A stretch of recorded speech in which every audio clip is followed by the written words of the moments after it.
Hello, my name is Jenny Yang Yizhen.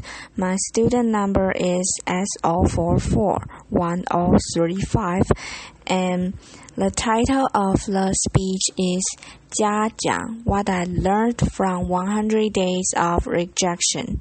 The speaker of the speech is Jiang, and I'm junior. My major is English. When I was 6 years old, I received my gifts. My first grade teacher had this brilliant idea.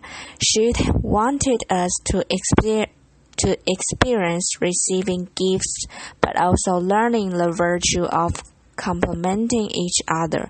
So she had all of us come to the front of the classroom, and she bought all of us gifts and stacked them in the corner. And she said, "Why don't we just stand here and compliment each other? If you hear your name called, go and pick up your gift and sit down." What a wonderful idea, right? What could go wrong?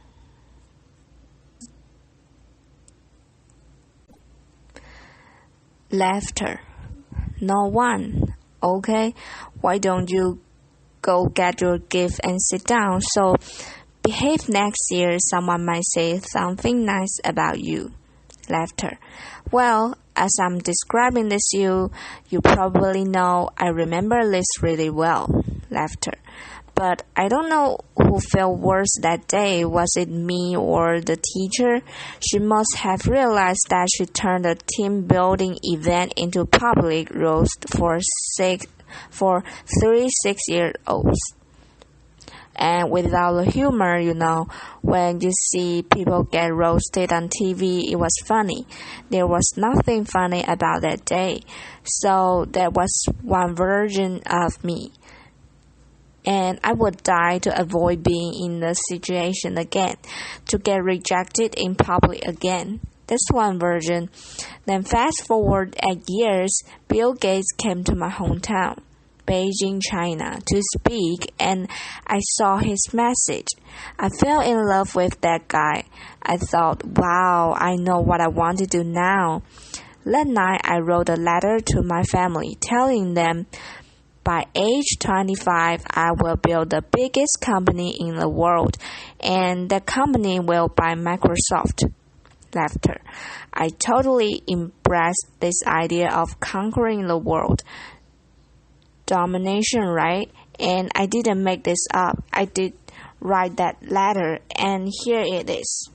Laughter. You don't have to read this through. Laughter. This is also bad handwriting, but I did highlight some keywords. You get the idea. Laughter. So there was another version of me, one who will conquer the world. Well, then 2 years later, I was presented with the opportunity to come to the United States. I jumped on it because that was where Bill Gates lived, right? Laughter. I thought that was the start of my entrepreneur journey. Then fast forward another 14 years, I was 30. Nope, I didn't build that company. I didn't even start. I was actually a marketing manager for a Fortune 500 company, and I felt I was stuck. I was stagnant. What is that? Where is that 14-year-old who wrote that letter? It's not because he didn't try. It's because every time I had a new idea, every time I wanted to try something new, even at work, I wanted to make a proposal. I wanted to speak up in front of people in a group. I felt there was this constant battle between the 14-year-old and the 6-year-old. One wanted to conquer the world, make a difference, and other was afraid of rejection, and every time that 6-year-old won. And this fear even persisted after I started my own company. I started my own company when I was 30. If you want to be Bill Gates, you've got to start sooner or later, right? When I was an entrepreneur, I was presented with an investment opportunity, and then I was turned down. And that rejection hurt me. It hurt me so bad that I wanted to quit right there. But then I thought, hey, would Bill Gates quit after a simple investment rejection? Would any successful entrepreneur quit like that? No way, and this is where it clicked for me. Okay, I can build a better company, I can build a better team or better product, but one thing for sure, I've got to be a better leader. I've got to be a better person. I cannot let that 6-year-old keep dictating my life anymore. I have to put him back in his place.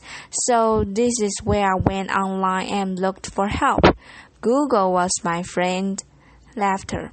I searched, how do I overcome the fear of rejection? I came up with a bunch of psychology articles about where the fear and pain are coming from. Then I came up with a bunch of rah-rah inspirational articles about don't take it personally, just overcome it. Who doesn't know that? Laughter. But why was I still so scared? Then I found this website by luck. It's called rejectiontherapy.com. Laughter. Rejection therapy was this game invented by this Canadian entrepreneur. His name is Jason Comley. And basically, the idea is for 30 days you go out and look for rejection. And every day get rejected by something. And then by the end, you deny yourself from the pain. And I love that idea. Laughter. I said, you know what? I'm going to do this. And I'll feel myself getting rejected 100 days. And I came up with my own rejection ideas, and I made a video blog out of it. And so here's what I did. This is what the blog looked like. Day 1. Laughter.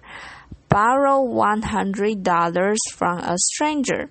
So this is where I went to where I was working. I came downstairs and I saw this big guy sitting behind a desk. He looked like a security guard. So I just approached him and I was just walking, and that was the longest walk of my life. Hair on the back of my neck standing up, I was sweating and my heart was pounding. And I got there and said, hey sir, can I borrow $100 from you? Laughter. And he looked up. He's like, no. Why? And I just said, no, I'm sorry. Then I turned around and I just ran. Laughter. I felt so embarrassed. But because I filmed myself, so that night I was watching myself getting rejected, I just saw how scared I was. I looked like this kid in The Sixth Sense. I saw dead people. Laughter. But then I saw this guy. You know, he wasn't menacing. He was a chubby, lovable guy, and he even asked me why. In fact, he invited me to explain myself, and I couldn't have said many things. I couldn't have explained. I couldn't have negotiated. I didn't do any of that. All I did was run. I felt, wow, this is like a microcosm of my life. Every time I feel the slightest rejection, I would just run as fast as I could. And you know what? The next day, no matter what happens, I'm not going to run. I will stay engaged. Day 2, request a burger refill. Laughter. It's when I went to a burger joint. I finished lunch and I went to the cashier and said, hi, can I get a burger refill? Laughter. He was all confused, like, what's a burger refill? Laughter. I said, well, it's just like a drink refill but with a burger. And he said, "Sorry, we don't do burger refill, man." Laughter. So this is where rejection happened and I could have run.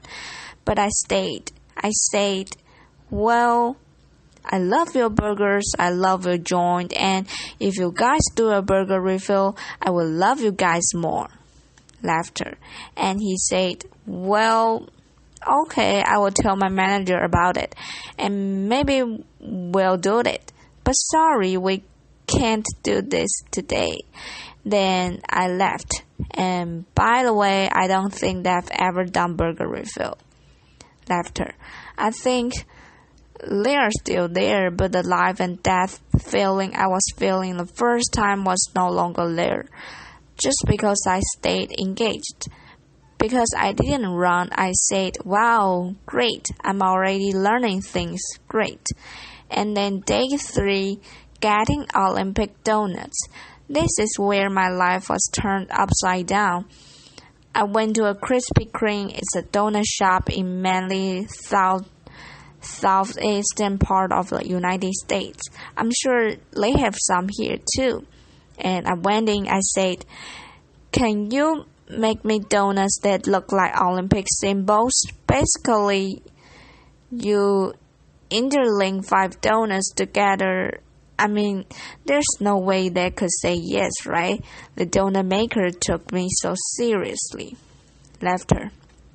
So she put out paper, started jointing down the colors and the rings, and it's like, how can I make this?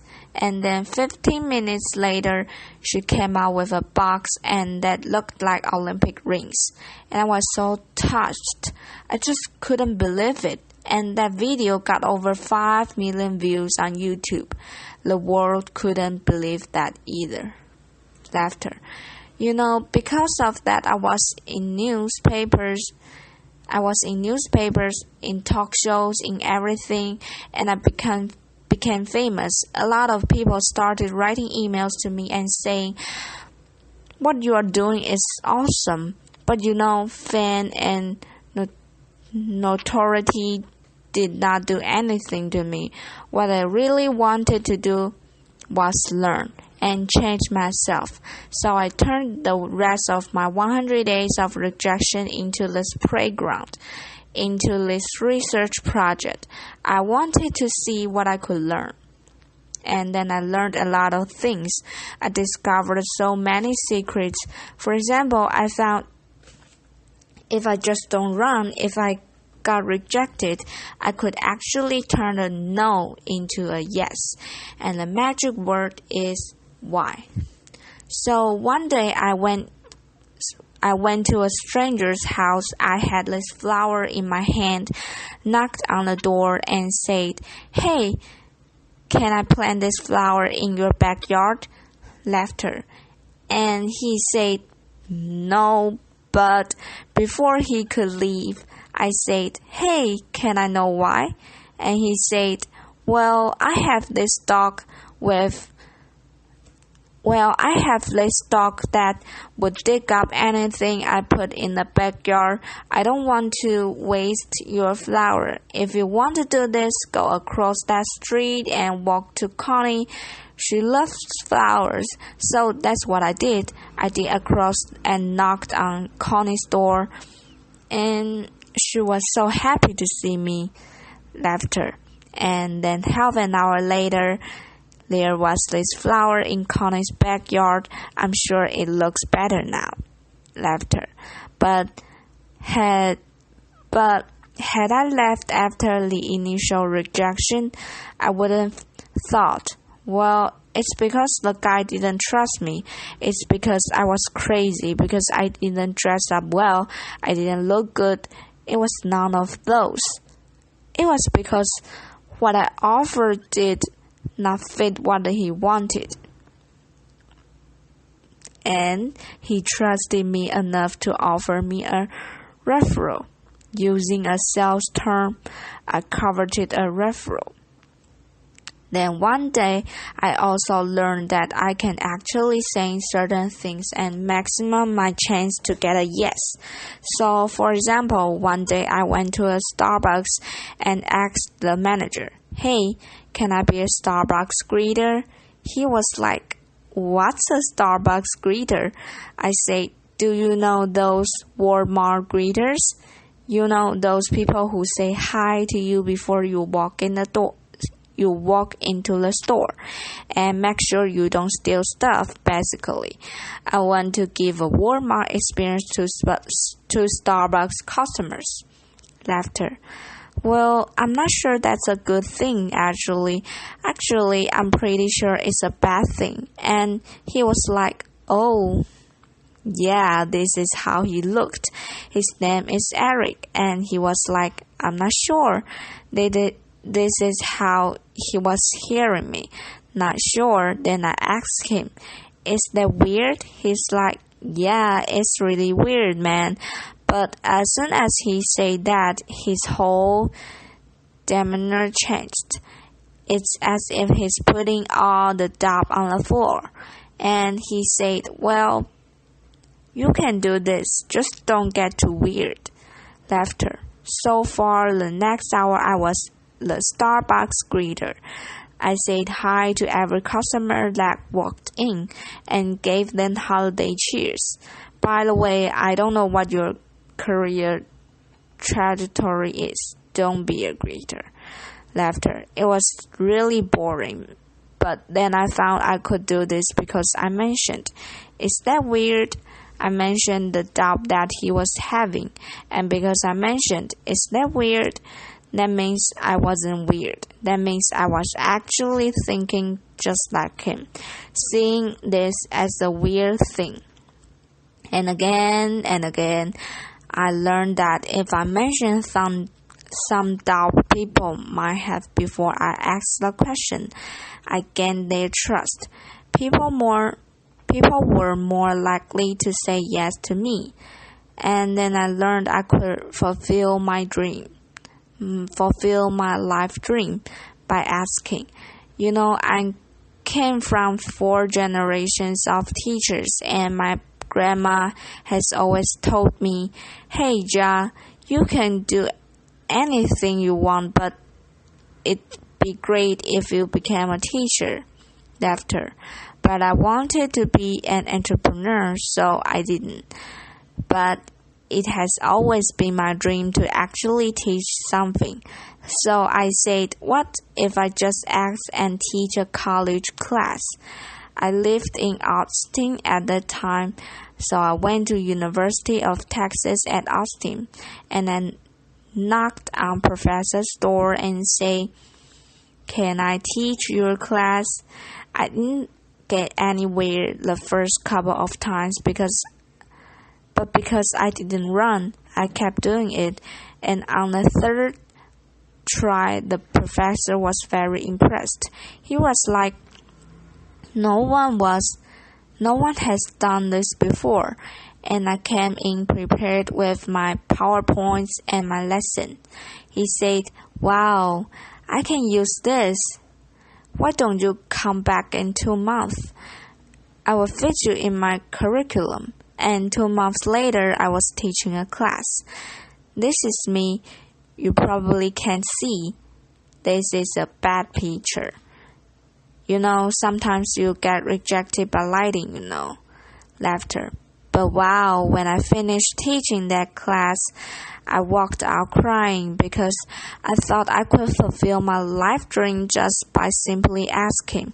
I used to think I have to accomplish all these things, have to be a great entrepreneur or get a PhD to teach. But no, I just asked. I could teach. And in that picture, which you can't see, I quote Martin Luther King Jr. Why? Because in my research, I found that people who really changed the world, who changed the way we live and the way we think, are the people who were met with initial and often violent rejections. people like Martin Luther King Jr., like Mahatma Gandhi, Nelson Mandela, or even Jesus Christ, these people did not let rejection define them. They let their own rejection after rejection define themselves, and they embraced rejection. And we don't have to be those people to learn about rejection.